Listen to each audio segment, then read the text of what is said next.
Hello, friends, and welcome to Worldbuild with us, the podcast where we create fantastical worlds with help from you, our listeners. My name is Rob Hilferty, and I'm here with my co-hosts Daniel Quinn and Courtney Staples. On today's episode, we have a longtime patron with a brand new prompt. But before we get into that, I always want to remind everyone that if you want us to build your world, you can always go to our website, worldbuildwithus.com, where you can click the link, follow some instructions, and within a reasonable amount of time, we'll be building your world. Now, on to the prompt from longtime patron Kaiser, aka Victoria, which says, a hellish mixture between Deep Rising and Event Horizon set on an ocean liner adrift in the Atlantic. Make this the most cosmically horrific setting possible. A challenge. Always appreciate a challenge. Now, the tenets. Tenet number 1, it must be set on an ocean liner. Number 2, the ship must be hella haunted. And number 3, the physical creature that inhabits the ship lives in the plumbing. So we've got Ghost Cruise mixed with the 1999 movie Virus, along with some other things. I'm very curious to see where we go with this. And Daniel, considering that I associate existential dread with Courtney the most, let's get going with you first. So what do we got for your first tenet, Daniel? What do you got? On the ocean liner, in fact, had a flamboyant luxury cruise party on it. and so in the Atlantic, whenever the circumstances of this takes place, there is such a party occurring on it. Okay, wait. So are you saying that the party is ongoing? Yes.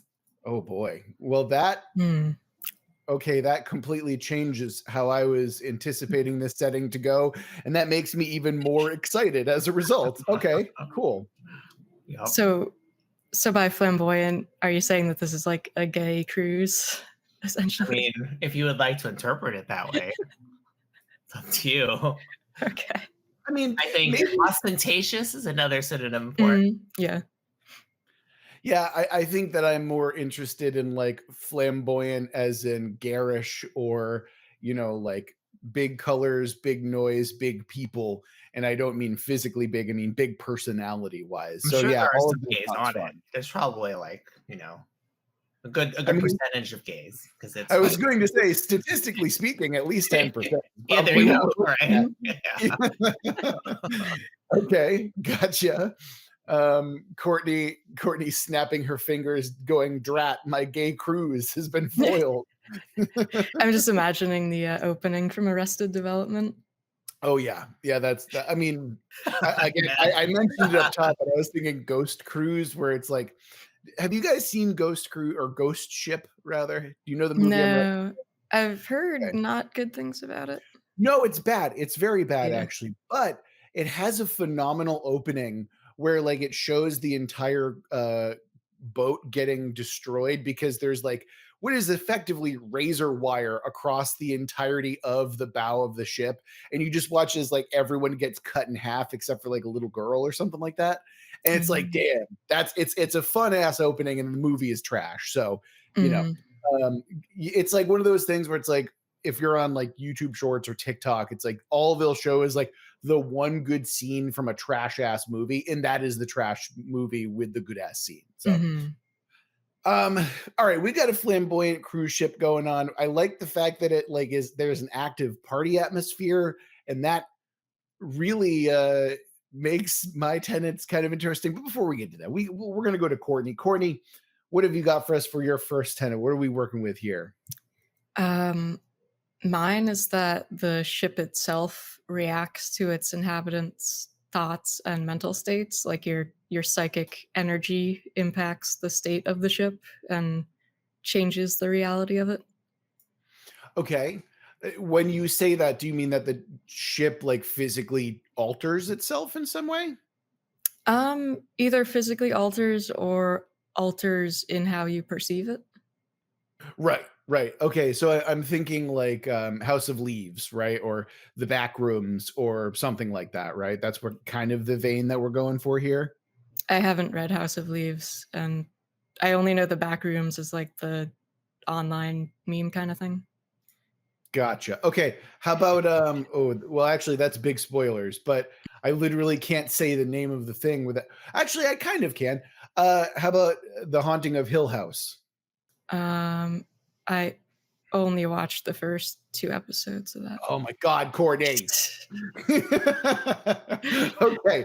Well, just know that the references that I'm making are accurate and appropriate to what we're talking about. So I do like that. I do like the idea that it's like secreting pheromones to the people inside to like alter their perception of it, or it's physically changing within the confines of the ship itself, both of which are very cool. Yeah. I guess pheromones could be an interesting way to do it. And like maybe it like is the ship itself alive at this point? Like Well, it's funny you should say that because my first tenet has to do with the physical monster that's hiding within the pipes themselves, right? I actually wanted to is that supposed to be physical or psychic creature? It That's says what I thought. It says physic. It says physic. I assumed physical, but if you assumed psychic, I actually like our interpretations there because Okay. I mean- transposed letter, so I thought it was like psychic misspelled. I thought it was physical. I thought we were missing. I thought we were missing an AL there. Okay, but you know what? It's fine. This is where the magic of world building happens. This is where the collaboration process happens. And frankly, let's be real. It's a giant haunted evil ass ship. We can have psychic things and physical things haunting around in the little plumbing, right? So let me get to my tenet, which is having to do with the physical monster that lives. You guys can deal with the psychic monster that lives in there. But I wanted it to be an amalgamation of previous ships' crews, just with no bones, right? So there's the famous line in Event Horizon, where we're going, we won't need eyes, right? We know that line. We love it. It's a banger. I wanted to do the same, but without bones. So where we're going, we won't need any bones.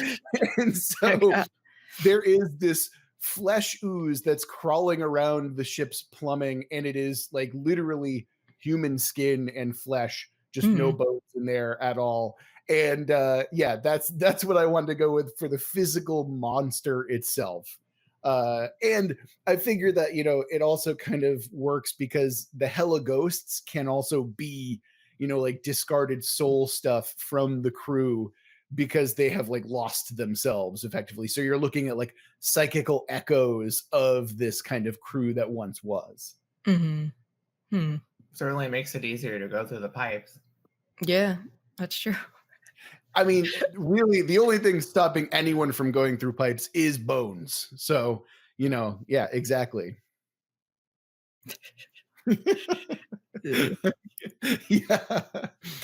Also, Daniel, if we wanted to kind of take your idea of like a flamboyant pleasure cruise, I mean, the implication of a giant flesh monster that's combined together from all that stuff, I mean, there's some implications to be made about what kind of a cruise this is, especially if the crew of the ship is involved.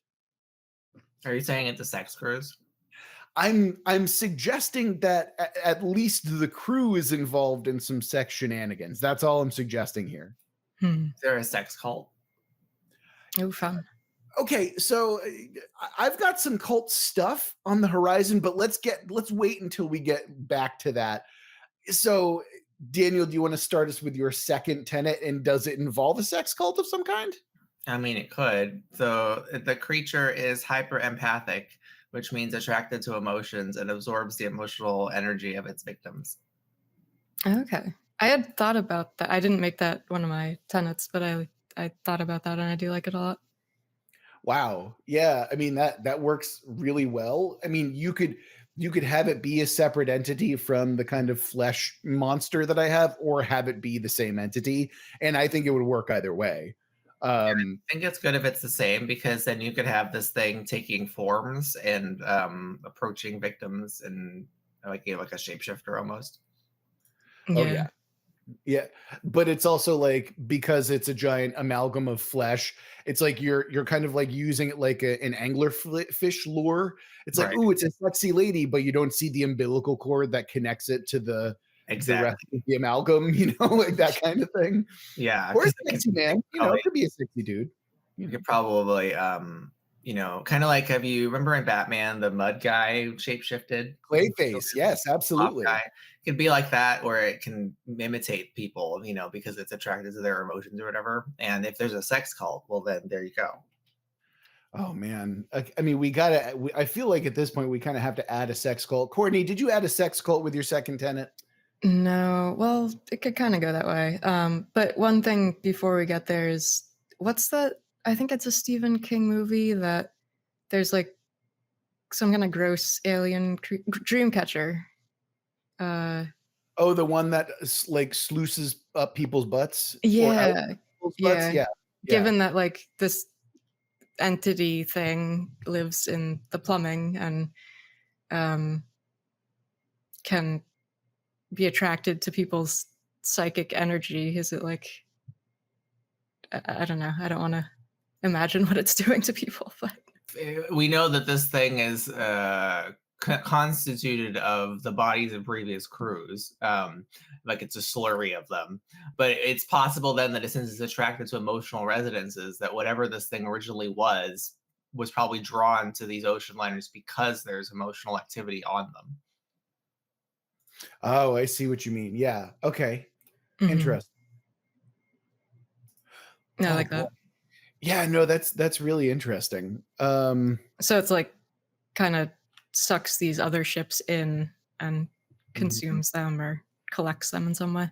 Because who knows what its like underlying form might be. That might be the bridge between the physical and the psychical, is that like perhaps its original form is formless or psychical, and by absorbing crews now it has physicality. Yeah. Oh, sure. Yeah. Gross. I like this. I like this a lot, actually. So when I was reading this prompt, right, the thing that really struck me is that it is very much a scenario prompt. It's not like build a world, or at least that's not really how it rings to me, because there are things that imply like it takes very much place in our world physically. So I'm like, okay, we want to restrict that a little bit, but I still wanted to do something that had to do with like cosmic horror and like what that looks like. And my original tenant, I'm just going to start here, and because I definitely want to pivot a little bit here, or at least integrate a sex cult into this a little bit more, because I feel like there's a little bit more meat to the bone there. My original tenant was the people who are on this cruise are worshipers of Jesus Christ, like the Christian God, right? And when Daniel started talking about a flamboyant kind of like thing, and I'm like, that could definitely still work. Like you could definitely have like a weird Christian sex cult. Like we all know that the Children of God are a cult. We all know that there are others that are out there. But was just thinking, Daniel like infected me with this idea of, okay, this is a cruise that is sailing towards the apocalypse knowingly, and not physically the apocalypse, not like the Four Horsemen apocalypse, but like a metaphorical one. And I'm just thinking that it is like actively dragging some kind of a psychical like doom in its wake. Like the thing that it's kind of like a King in Yellow situation where it's like, hey, Kalu Calais, come join the carnival, come join the parade. And it just so happens that this thing is a massive ocean liner, and that is what they're going to. They're like sailing, or I don't know. Is it still sailing if there's no sail? What would it be then? Like just can't be swimming, Cruising. right? Cruising, sure. Cruising towards the end. And that to me, I think is way more interesting, especially because like as they're traveling, they're picking up these kind of like cosmic entities, or these kind of psychical like aberrations and stuff like that. And that to me is way more interesting than just having the Christian God in the setting. I think I don't know if we're isolating the weirdness so far to this creature, but it's possible that over time maybe this is what gives rise to creatures like this. I guess I don't know yet because we don't know enough about the setting. Right. And I think that based on the tenets that we're kind of creating here is that the creature that lives within the pipes of this ship itself, that feels to me like it's incidental. And based on Courtney's kind of like impossible shapes slash pheromones, it feels like the ship itself is more of an entity than just the creature that lives within the pipes. I'd be curious to go back to the whole ship being a weird psychical landscape. And I wonder, is that a result of the creature's presence? Is that what would make sense? Possibly. I didn't get my second tenet in yet. Oh, you didn't? Oh, shit. Yeah. I thought, oh, geez, my bad. All right. Well, It's okay. what is your second tenet, Courtney? Sorry, we jumped the gun. So my second tenet was that I wanted to take the line hella haunted literally and also pull from Event Horizon that she mentioned in the prompt. And I was going to say that there are literal demons from hell involved in this scenario, which I think, I mean, that ties in with the whole Jesus thing, certainly. Yeah, you're not wrong about that. And what might be kind of interesting and cool to think about is like this ship as a manifestation of hell. And like to me, Daniel, to answer your question about like whether or not it's because of the creature that's in the ship, to me, this feels very much more like there is a shard of hell that is like cruising along the water, and it just so happens to be attracting these other things. It's kind of like, imagine that it's a massive whale or a massive shark, and this psychic creature, this kind of like ooze monster, is kind of like a remora that's just attached itself to its system, and the creature itself is the ship, but it's also like a weird warped landscape on top of that. I don't know. I'm just like tossing stuff out here, but I'm seeing like a vision here that it's like we're very close to something very cool. I feel like I want to keep things simple because we're introducing like extra layers of things. Like if for example, the demon entity is the creature, you know, like then we don't have to have another entity that's attracting creatures, at least multiple creatures.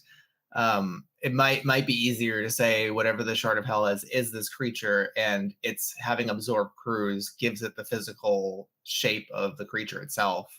And the boat being this event horizon kind of space is a result of like its reality field or the presence of this thing. Yeah, I was thinking with the whole Jesus cult stuff involved, like maybe they were getting too deep into religious ceremonies, or they misinterpreted things, they were led astray by the devil or something like that, and that's what ultimately opened this portal or connection to hell that brought these other things over, and that's how the whole thing got started. I mean, you could have if it is like a sub like a weird cult, so weird Christian offshoot of a cult, right? And they believe that in this weird sex activity or cult, that's why they have their ocean liner trip every now and then. But among them, maybe there's ones that are especially radical or like extra crazy, and they want to bring the ship towards a particular alignment in the ocean where they think this hell shard exists, which I like that phrase. And they're the ones who kind of like fuck up this particular journey, and so they attract the demon. Yeah. So like maybe the regular cult, like they're weirdos and crazy, but there's like extra crazy ones inside. Just kind of thinking of like the documentary that we both watched recently, Oh god. the Mormon one, where they were already like pretty freaking weird, but now you have like a leader who takes it a step further. Right? Yeah. So I could see that happening in this cult, and then naturally in this landscape there is this hell shard, like Rob was saying, traveling through the ocean, and the interaction of the two is what kicks this off. Yeah. So, okay, I love the idea of like a radical or a group of radicals within an already heretical radical cult, right? I'm now thinking that this like monster, the kind of ooze monster, is a manifestation of like sin made flesh, right? Like it is sin man, it is a beating heart of sin in the physical world.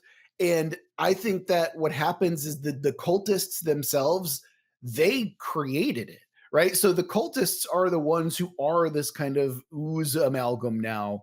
And they're the ones who are like, listen, the only way to destroy sin is to manifest it within the physical world. And they just so happen to have a big, crazy ship orgy in order for that to happen, or something like that. But like, mostly I'm interested in the idea that the cult are the ones who created this thing, like with good intentions, parentheses, question mark, quotation marks. I don't know. Didn't you say that it's made of the bodies of previous crews? That's correct. Yeah. So then how would they have created it? Well, we can just retcon that. So it is okay. It's not necessarily the bodies of the crew. It's the bodies of the cult. Right. And also L. Ron Hubbard owned a boat. Why couldn't this cult, like buy a ship with its collected like cult money, I mean, I like the idea that you like your original idea because it suggests that this thing is older in the sense that there's been multiple journeys and it's been building itself up over time. But Sure. I mean, maybe the middle ground is like it pre-exists and it has absorbed other crews, but this particular cult's activity draws it out again to do its business. Yeah, I'm okay with that. I'm just trying to toss out the idea that the main point that I'm interested in is this monster is sin made manifest. That to me, is which really I think could be a fine interpretation, especially because it is a demon, as Courtney established. Yeah. Yeah, exactly. Idea now talking about like the cults owning the ship and so on. Like, what if they created the ship and they have been purposefully sending it out with passengers who they find to be sinful and impure and heathens and stuff, hence the flamboyant party that's going on in this current one. Oh man. And they basically like have it go out into the ocean, and that's where this entity feasts on the passengers, and then they bring it back to port and clean it all up and find a new set of people to go out on it, or something like that. And like orchestrated. Yeah, but like maybe this time something has gone wrong. Like maybe the creature is becoming more powerful, and or the connection to hell is becoming more permanent. I mean, you don't even have to have it be a special instance, right? The view of the window of the viewer is into one instance of this occurring. So it would be special to the viewer, even if it is just one of their voyages, Yeah. Yeah. And I mean, you could also like market it like it's if we're doing this in modernity, I'm looking at this as, hey, this is an opportunity for like Hedonism Fest 2024. Right. Exactly. Yeah. Where it's like a bunch of influencers get together. There's no cameras allowed. Influencers. Yeah, no, exactly. Like it's like, hey, all bets are off, like go wild. And like hell. Yeah, literally, yeah. Because like what are influencers in this particular instance, if not, icons Sinfluencers. Sinfluencers. Fuck. Oh, wow. Daniel. Wow. Oh man. It's so dumb. I like it. Okay.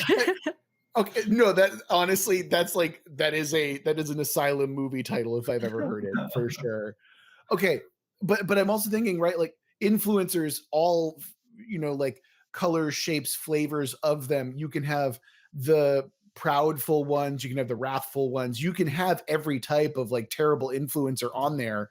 And then of course it's going to be a nexus of sin. And then maybe it's the crew who are like piloting it, and they're kind of pushing the influencers towards this behavior in some way, like to try and get this entity riled up or something like that. Ooh. Yeah, could be like a drug thing, like they spike the food or the drinks, or something. Maybe it's something to make them more susceptible to the ship's like perception warping, reality warping nature. Yeah. Something like the gas that was in it's the cabin in the woods. Is that what it is? Yes. Yeah, I know what you're talking about. Also, going back to that docu-series that Daniel mentioned, that one was called Keep Sweet, Pray and Obey on Netflix. It's about a fundamentalist Mormon offshoot that's horrifying, and it's super disturbing and really good.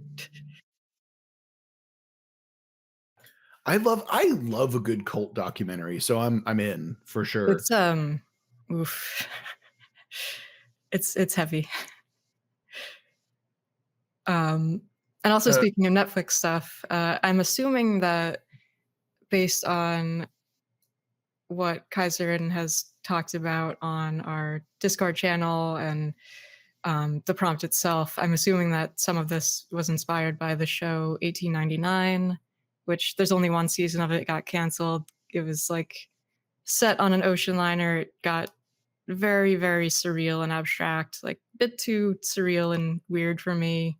But I did appreciate the risks that it was taking. But anyway, it's similar. I mean, not quite this level of cosmic horror, but like just a lot of eerie mysteries going on, and it's worth checking out a few episodes of, at least I would say. Mm.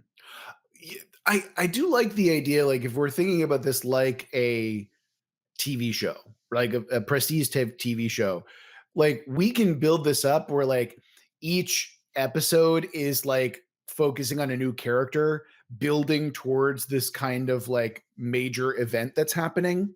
And also, Mhm. we don't necessarily have to be the entire cruise be Sinfluencers. It could be like, hey, did you know that there's a bacchanalia happening on these like levels of the ship or something like that? And oh, by the way, all of this other stuff is kind of happening in the background. Oh yeah, that actually makes me think of something from season 3 of The Leftovers. Don't want to spoil anything, but essentially there's like a boat that ends up having this really odd and kind of surreal party of sorts on, and it's unexpected and weird shit happens. But I could see it happening kind of like that, where most of the ship is like in on, you know, that event, but there are probably a couple stragglers or stowaways or something who got on at the last minute, and when stuff starts happening, it's like, wait, we did not sign up for this. this my The Leftovers. Thanks to Courtney, is one of my favorite TV shows of all time. Yeah, it's excellent. Would Truly highly recommend checking out. It's like a masterpiece, I would say. breathtaking. that Yeah. is high praise. Good Mhm. Lord. Mhm. We frequently use the soundtrack for one of our games. That's Yeah. Oh boy. Yeah. Well, I mean, what does that play on, Courtney? I might have to watch that at some point. That's on HBO. Okay, gotcha. Yeah. Cool. It's All really right. hard to say what it's even about. Like I feel like people should just Right. watch it, just watch it. Yeah. Look, Just I'm watch a big fan of going in as blind as possible, as long as it like, unless it's trash, in which case I'll spoil the shit out of it for myself. But but okay, we've got all of our tenets out of the way now, right? We've got a really cool scenario kind of deepening here. Do we have any questions before we go into our recap, or what are we thinking? I mean, I think the ship's illusory terrain is a symptom of what's happening, so that can be explored further. Yeah. But I think all of our tenets Mm. are pretty tightly integrated, and since it's not necessarily like you said before, like we're world building. We don't really care what's happening in the world at large, but I think we're set on this being contemporary because there's influencers involved. Yeah. I like that So idea. yeah, so then it raises some questions about technology. So I think we might want to say that because they're so far in the ocean, perhaps they're in a region where like you can't use cell phones because of the Yeah. disruption, which Mhm. would be helpful to the plot. And also it would make sense why the influencers think this is attractive because they're making all these selfies and captures that you're not going to see until afterwards when they get back. Mhm. And that would Mhm. add to the horror of it because you could even start, if this was a film, you could start it with like some clips of disastrous things before you get there that are it's uncertain what they're about because it's Mhm. actually footage from after the boat returns. Um, Yeah. so I don't think I have any structural Mm. questions. Yeah, I Okay. think it being like far out in the ocean makes sense as far as they can't have self signal and stuff, or maybe there's even like a blocker on the ship. Oh, they could find out that that's actually the situation. Like it isn't actually Yeah. that the environment is causing it, but that the cultists have a thing that block. Yeah. Like a Mhm. Faraday cage almost, you Yeah. know? Yeah. Okay, I'm glad that you said that because my alternative, because we're in the Atlantic Ocean, they could just be in the fucking Bermuda Triangle. Like, if we really wanted to go that far with it, like, we really could just do something that simple where it's just like, guys, time to go on the Bermuda Triangle hedonism cruise. You know, like we're like that's also where my brain is going. But yeah, I also like the idea that the crew or the cultists are like, actually, there's just no service. Like, here's what we're doing. And I think that's Mhm. a way to do it. Sure. Yeah. All right. So let's go ahead and recap our tenets then. Daniel, you kicked this party off. What was your first tenet and how are you feeling satisfied about it? There is a flamboyant luxury cruise party happening on the ship, and that's the central focus, so it's fine. I'm with you on that one. Courtney, what was your first tenet? That was that the ship reacts to its passengers' thoughts and mental states, and I think we could definitely build on that more. I'm curious to see where that goes in the next episode. Mm. But Oh, I do like the idea of like the crew manipulating the passengers to make them more susceptible to that, whether it's like drugs or ceremonies or whatever. I was actually thinking that, Courtney, that you could explain impossible geography or like shifting rooms and stuff like that with like the cultists drugging people. And the people are like, oh man, I'm on drugs, right? Or like, how fun is that? Or it could also be like, oh no, someone slipped me something. This is terrifying. But Mhm. either way, there's a justification for the very supernatural or potentially not so supernatural things that are happening within the ship itself. Mhm. Yeah. Now, I do have a question actually that this kind of raised or brought up. If we're thinking of the ship as like a home or an entity to a certain extent, are there certain areas on the ship that are like this is the heart of the ship? This is where reality starts to get warped even further, or is it based on where the monster is? Like as the monster kind of travels through the ship, does reality warp around it, or is it fixed on the ship itself? This is kind of the question that I have in mind. I mean, I think Courtney can answer this because it's her tenet, but I would lean on the creature being the source of its effects because it seems like the lotion liner has been sent multiple times back and forth. It seems to be like just a vessel for transporting people, but the evil seems to happen once you're out there. I was like kind of picturing potentially an engine room or something as the central point, the ground zero of like a literal portal to hell or something like that. But I do also like the idea that the creature um, brings those effects along with it. I mean, you could have it curl up in the engine room and then its power Oh, emanates from there. Yeah. yeah, and it like Yeah. it goes there because that's like a source of warmth and Mhm. so on. It is And flat then and it's cold, so Yeah. it's cold.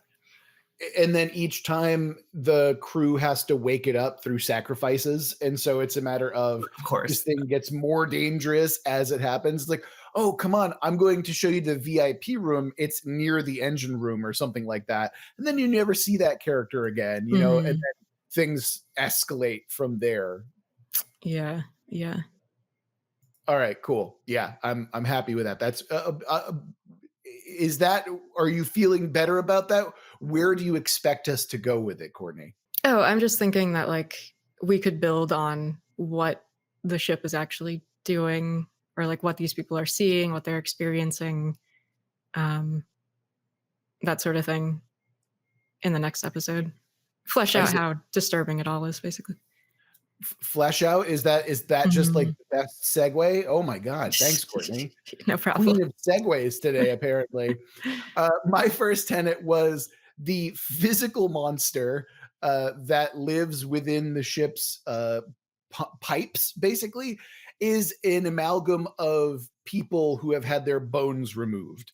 And I'm very happy with this, how this is kind of evolved. because it took like what was just a gross ooze monster made out of human skin and flesh and whatnot, and it's turned it into a symbol for sin, perhaps lust, or I mean, we can go in a bunch of different ways, but I like the idea that it is now representative of like a collective sin of some kind. That to me is really interesting.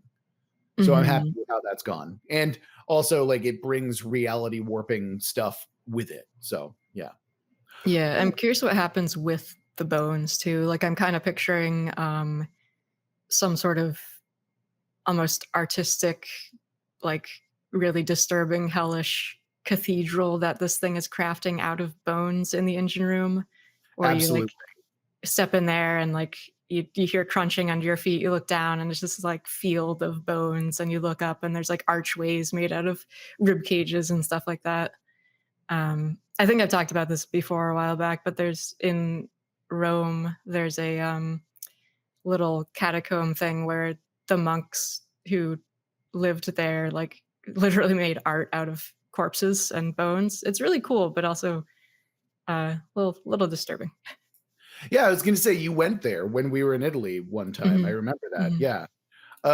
And yes, I think that cathedral made out of bones, 100%, because obviously you're going to see the flesh thing first, like, where's its bones? And then obviously you get that reveal later on. It's like, oh no, that's horrifying. mhm. Yeah. Yeah. Okay. It's the, Capuchin crypt, by the way. Thank you. Yeah. Mhm, For next time you're in Rome, go check it out. Uh, mhm. Also, I got some restaurant recommendations if you're in Rome next time, but this is not a travel podcast. Daniel, we're back to you with your second tenet. What was your second tenet, my friend? The creature is attracted by emotional resonance and also absorbs it. Okay, that to me is really interesting. So this creature, right? It's absorbing these kind of emotions and these does it also amplify things? So at first it's a regular cruise, and then as this thing gets awakened through sacrifice and everything like that, is that why people like are more willing to lose themselves to their inhibitions and like, I'm going to go and do crazier things than I've ever done before because this thing's becoming more powerful, and it's kind of this like cyclical effect, or like where it feeds on itself a little bit. Um, I think, I think for one, the reality warping bubble that it has that affects the ship probably messes with people's emotions and like tampers with their emotions. But Mhm. we know that it's absorbing emotions, right, when it comes in contact with the crew. So it's probably like a loop sort of effect where it's not intentionally messing with them in that way, but by absorbing the influencer's sort of sinful activity, then it produces, as we said before, like it can shapeshift little parts of itself, like probably produces these sort of temptations that then cause people to do further things, by virtue of so like it might say you had an influencer who was really attracted or obsessed with this other influencer girl who doesn't really care about him and or her or whatever, and so he fixates on that, and the creature then produces a copy of her, and Mhm. he does stuff with her. It eats him, and Yeah. now it's absorbed like his obsession, and so the ship then produces in its field more of the results of obsession, right, which then causes people to fall into that illusory trap.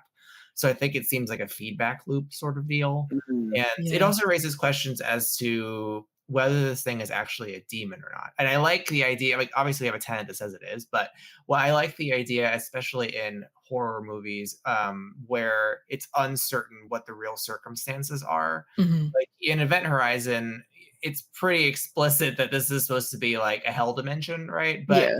from a larger sci-fi context, we can't rule out the possibility that the hell dimension is actually some alien landscape with just very aggressive and unpleasant things in it, Yeah. And so I think that would be nice to import into here, where the cult certainly believes these things. We've come to believe Yeah. these things through the cult's eyes, but do we really know what the hell shard is? Yeah. No, I'm okay with that. Like, I had wanted to bring the literal hell in because of Event Horizon, because of the one of the tenets on the prompt, but Yeah, I don't think it's necessarily like 100% this is like a link to the Christian version of hell. Like Mhm. it's open to interpretation a bit, and I could obviously see the cult misinterpreting what they're seeing. Yeah, and also the prompt mentions, cosmic horror, and Mhm. cosmic horror is a form of sci-fi too, in that the beings that are part of that constitute the cosmic horror are aliens. And so it's like we don't know necessarily whether their alienness is actually what we understand to be religious, and that's part of the Yeah. magic of it. So I think leaving that in the air would be neat because this is especially because it's in a contemporary setting. Mhm. Absolutely. And I love anything that views the world through a very strong ideological lens. Hence why I introduced the kind of Christian cult in the first place. But yeah, like I'm with you 100%. Like that could strictly be their interpretation of hell, or, like this is my very limited understanding of the cosmos. I'm going to call this hell, even though it might not be. Right. Um, Mhm. yeah. No, I'm totally down with that. That's dope. Yeah. No, I like that. And like also thinking back to reasons why they might think that, like maybe this quote unquote hell scape thing has been appearing throughout history, and that's like why there are records of, these runes, these sigils, these this imagery that's associated. So like they that's why they believe it's, you know, the Christian hell, but in reality it could be any number of things. Absolutely. And going back to the creature a little bit, I love the idea that once it like absorbs or devours something or someone rather, and it emits this like heightened sense of whatever that thing was focused on. So Daniel had mentioned obsession, and I love the idea that once that person's been consumed, the creature itself like starts to like raise the level of obsession within people around it. So suddenly Mhm. you're like, oh, I've got to make sure that my bed is made, or everything's really clean. But like it doesn't have to be necessarily obsession with people, just like their obsession gets raised to a certain extent. And Mm, yeah. this actually had me thinking about the relationship the creature has with the cult itself, because I'm thinking that if this thing feeds off of certain psychical desires, does that mean that like when it feeds, it actually drains the desire from someone else? So for example, right, if one of the cult, and this, the reason I bring this up is because the Christian cult could be attracted to that. If it has, like let's say that there's a cult member who has what the cult would call like same sex attractedness, right? And then it's like, oh, my sexual desire gets absorbed or eaten when I'm around this thing. Like it sees it as a way to kind of like cull these like desires or negative feelings that the cultists might have, and then project it outwards towards other crew members or other like people on the ship. Does that make sense? My thought was that Mhm. it mirrors these things, like not that it Right. takes it away from the person. So like it imprints and takes it from them. Not that it takes it away, it prints and gains the thing, but the person is still they still have whatever that thing it imprinted from is. Mm, Because mm. if it takes it away, then you won't have that feedback loop, right? Of Right. So intensification. the cult could certainly interpret it as if it's being taken away, kind Sure. of like how conversion camps, That you doesn't know, actually work, don't right? actually do Yeah. anything. Yeah, they just Yeah. repress.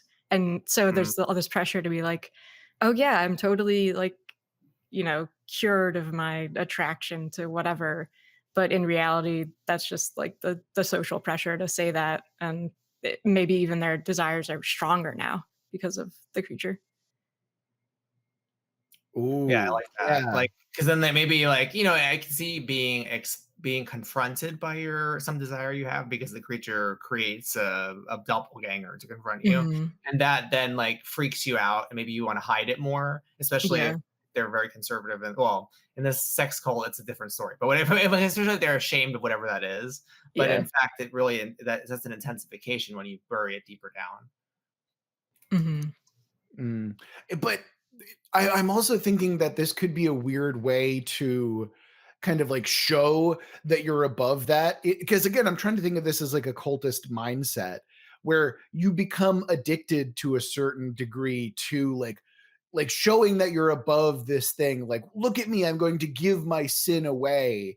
And then in reality, it's just making you worse and worse in some way, or like making you desire that feeling in some way. So maybe your obsession starts to become, well, what else can I show to my cultists that I'm better than them? Or, I like there's something about that wanting to show your piety to a certain extent that I think Mhm. we can kind of twist with what we're working with here with this kind of monster.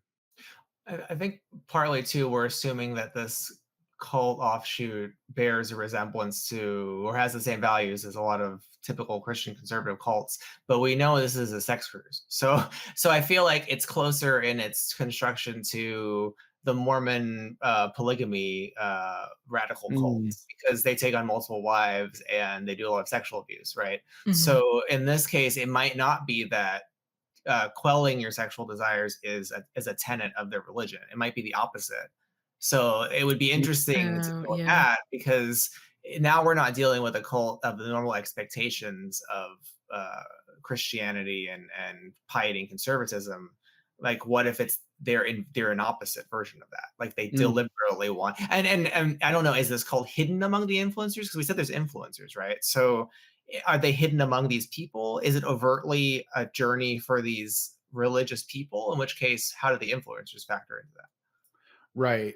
Well, I mean, I was thinking that, like the children of God, the cult, they would they would have women go out into bars and like sleep with men in order to try and convert them to Christianity. Uh-huh. So I could see this like cruise as a conversion method or like a way for you to Mhm. trick people into joining the cult in some So they're way. using the influencers. They're hidden among them, essentially. I think so. I think that this Yeah. is their big push to be like, hey, we're trying to gain, like mainstream appeal, or like, hey, Uh, come join this really cool cult. Like are they Christianity trying is not to that way anymore. dispose of the sin in the world by collecting all these influencers and sacrificing them to the hell shard? Is that what their intent is?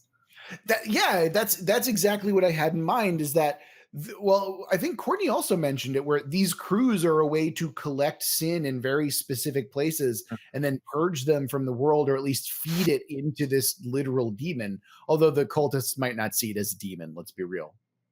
Or like, yeah, it's my thought was like they bring on passengers, or they create these cruises Mhm. around certain groups of people that they view as like sinful, and Right. bring them on, and then So they're hidden horrible among things happen. them. They've lured these Yeah. people in, and So I think it's it's like the dumb. crew and their like quote unquote passengers who are actually members of the cult who are Oh, all manipulating these people. that's fucked up. I can see this then being like, they're all excited. It's basically like a death trap. It's set up. Mhm. Yes, exactly. Yeah. Okay. That makes sense. And then that lets us have even though the sex part of it is designed as a weapon, it's designed to trick the people on board, and they do this out of a duty to their religion. They don't do this because they enjoy it. Right. And Mhm. again, it creates that really interesting like push pull, this kind of tension that exists between like and maybe there are some really like conservative Christians on there. Maybe there are some like people who are like, I don't know how this makes me feel. And then, I don't know. I think that there's a lot of interesting character work that can be done within this kind of tension that we're creating here. Yeah, I mean, it could be something where like the cult had started as what you would think the typical conservative Christian thing is, and then over time, which seems to unfortunately happen with a lot of like hardcore Christian conservative groups, like sex slavery and torture and uh, all that all that stuff becomes a major part of like the leadership of it. Yeah. Okay. We have really turned this into a horrifying scenario. I love where we're going. Whose tenet were we on? I don't even remember at this point. We like tangented really hard, and I'm really excited about it. Daniel, had you given your second one? Yes. Okay, so it's Okay. either me or you, Rob. I think in order it was me because I Yeah.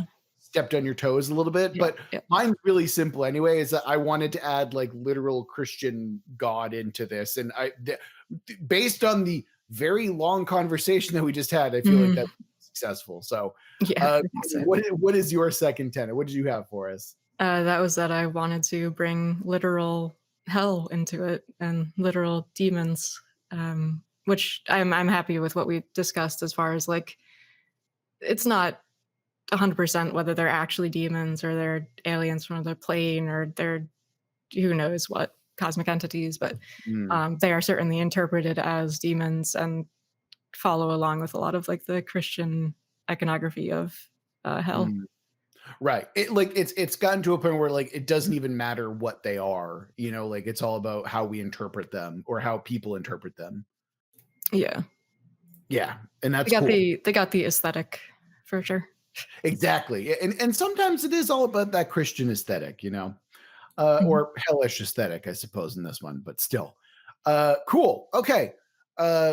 Tenets wrapped up. I'm ready to roll some dice and figure out what the twist is. Are y'all ready?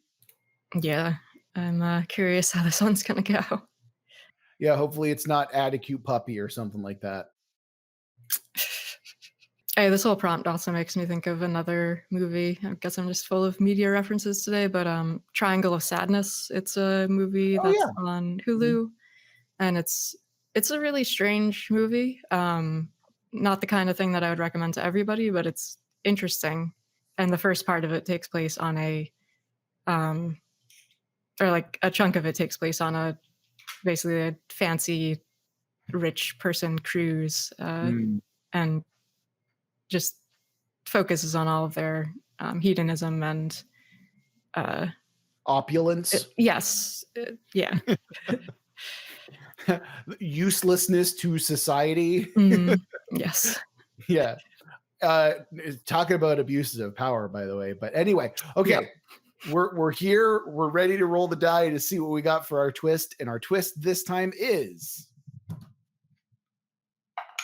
now add in some time travel, which sure. I mean, we can, I feel like that's not too hard to do, but again, we're going to have to wait for next time to figure that out a little bit. So that's going to do it for this episode of World Build with us. A huge thank you to our long-term patron, Victoria, aka Kaiser, for the prompt. And I'm excited to see where it goes. If you want us to build your world, you can always go to our website, worldbuildwithus.com, where you can click the link, follow some instructions, and within a reasonable amount of time, we'll be building your world. If you want to follow us on social media, you can do so by going to YouTube and Twitter and just do all the things that make the algorithm happy and all that good stuff. Or if you want to talk to us more directly, we've got a Discord with a link for that in the description of this very episode. Or if you're feeling particularly generous or you just want access to sweet, sweet patron-only goodies, you can go ahead and give us money, donate to us over on our Patreon. That is it for this episode of World Build with us. Remember that we love you very much. We're going to get through this together. Until next week.